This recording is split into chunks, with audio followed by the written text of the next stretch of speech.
तर काही गेल्या 7-8 दिवस झाले या ठिकाणी तर त्यांचं धन्यवाद करेन आणि सर्व समाजाच्या वतीने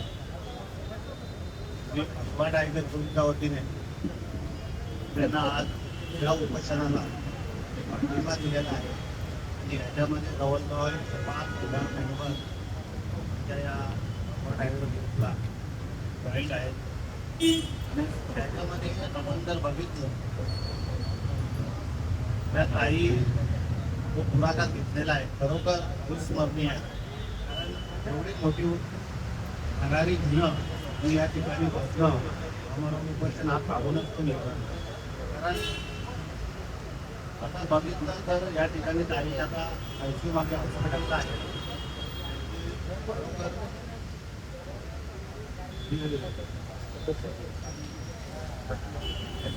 परिस्थिती खूप वाईट आहे आणि ही परिस्थिती बिकट झालेली आहे. कारण 7वा दिवस आणि हा आमरण उपोषण काही न खाता आणि आता आजच्या दिवसापासून साखळी उपोषण सुरुवात झालेली आहे. कारण साखळी उपोषण असं असतं त्यांना जेव्हा काही थोडंसं बिघडते तब्येत त्यांना त्या ठिकाणी उभा माणूस असतो. खरोखर त्यांना या समाजाच्या वतीने आम्ही सल्यूट करतो की त्यांनी हा पुढाकार घेतला. कारण समाज आहे 27 गावं आहे तर त्या गावांमधून थोडीच लोक या ठिकाणी जमा होतात. तर माझी त्यांना विनंती आहे की कुठला पक्ष कुठला मंत्री सरकार किंवा अपोजिशन हा न बघता तुम्ही जर एक समाज म्हणून त्या ठिकाणी जर उतरलं खरोखर आपल्याला न्याय मिळण्यासाठी वेळ लागणार नाही. कारण तुम्ही आता या ठिकाणी बघितलं तर आपल्या या एरियामध्ये खासदार आहे बारणे साहेब, त्याच्यानंतर बाजूला मुंबईमध्ये बघितलं तर मस्जिद साहेब खासदार, त्याच्यानंतर त्या तेवढ्या लांबून आपले बाल्यामामा येतात त्या ठिकाणी.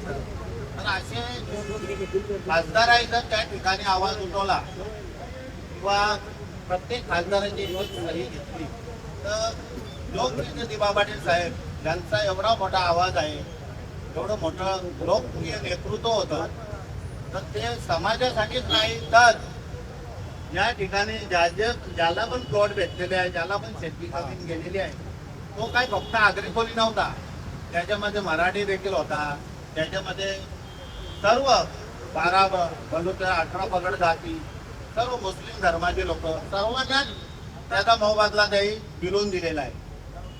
मग कोणीही हा विचार करू नये की तो आगरी खोली आहे किंवा तो या समाजाचा आहे त्या समाजाचा त्या जातीचा आहे.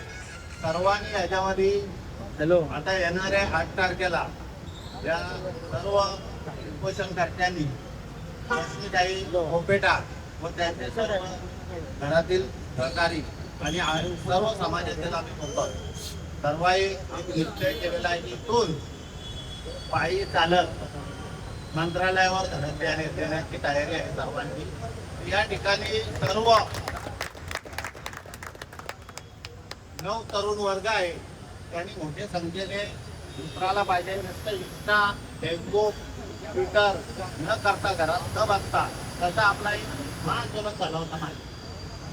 तसं आम्ही इथे पण एक आंदोलन केलं होतं जेव्हा महानगरपालिकेने एक गलती केली होती नवी मुंबई आंतरराष्ट्रीय एअरपोर्ट, तेव्हा आम्ही त्वरित 2 दिवसात त्या ठिकाणी त्याच्यावरती बोर्ड लावून स्वर्गीय दिबा पाटील स्वर्गीय लोकनेते दिबा पाटील साहेब यांचंच नाव लागलं पाहिजे आणि त्या नावाला नाव टाकूनच आम्ही बोर्ड लावले होते.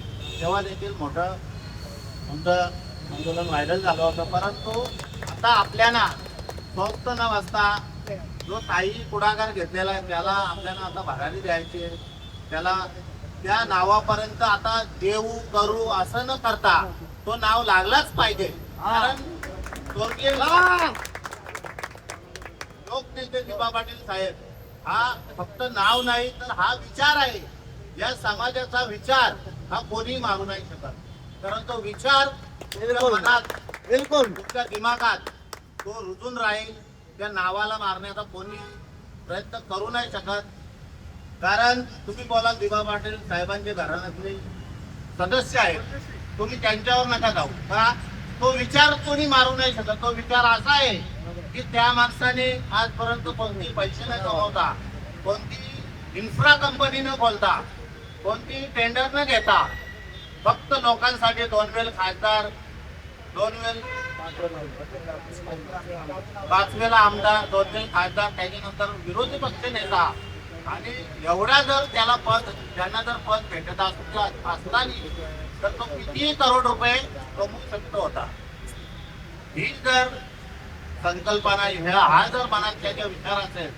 काही आपले मित्र आहेत, आम्ही तर खूप कमी त्यांची आमची भेट झालेली आहे, पण काही जे माझे वरिष्ठ आहेत, मित्र आहेत, त्यांनी मला सांगितलं की आम्ही घरी गेले असताना ते जेव्हा पण घरातली दारू, स्वतः दारू वगैरे असं मारत असताना आम्ही तर साहेब द्या, आम्ही मारतो.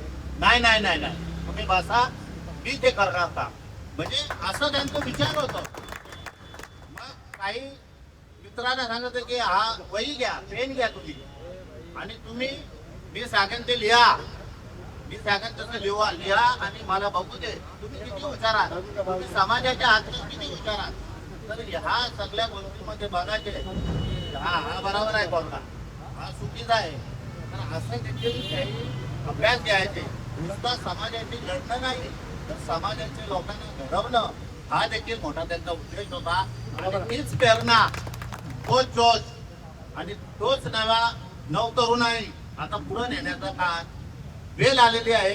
या नवी मुंबई आंतरराष्ट्रीय एअरपोर्टला जो नाव दिलेला आहे तो खोलून ती पाठी फेकून द्यायची आपल्याला, आणि त्या पाठीवर या लोकनेते दिवा पाटील साहेबांचं नाव हा लागलाच पाहिजे.